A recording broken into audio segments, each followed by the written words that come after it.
अस्सलाम वालेकुम बच्चों, आज मैं आपको हॉरर स्टोरी सुनाऊंगी। एक दफ़ा एक लड़का रहता था जिसका नाम अली था। अली को जानवर से बहुत मोहब्बत थी। एक दिन उसे रास्ते में एक छोटी सी मासूम बिल्ली मिली। वो बिल्ली बहुत कमज़ोर और डरी हुई थी। अली ने बिल्ली को घर ले आया और उसे पालने लगा। बिल्ली का नाम उसने मिशी रखा। अली और मिशी बहुत अच्छे दोस्त बन गए। वो हर वक्त साथ खेलते, खाते और सोते। लेकिन आहिस्ता आहिस्ता अजीब बातें होने लगी। मिशी रात को गायब हो जाती और सुबह वापस आती। आवाज उसकी खौफनाक हो गई थी, बिल्कुल खौफनाक। एक रात अली ने मिशी का पीछा किया। वो बिल्ली किसी पुराने वीरान जगह में गई।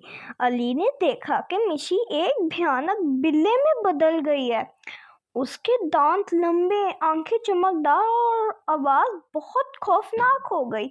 वो बिल्ला जोर जोर से बोल रहा था, अब वक्त आ गया है कि मैं अपनी असली शक्ल दिखाऊं।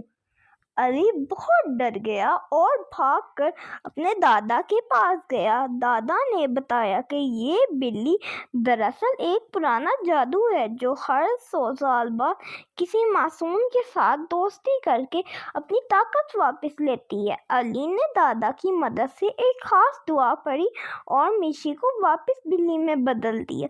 फिर अली ने मिशी को जंगल में आज़ाद कर दिया ताकि वो दोबारा किसी को नुकसान न पहुंचाए। तो बच्चों, हमें इस स्टोरी से ये सबक मिलता है कि कभी कभी जो चीज़ हमें प्यारी लगती हैं उसका असल चेहरा कुछ और भी हो सकता है।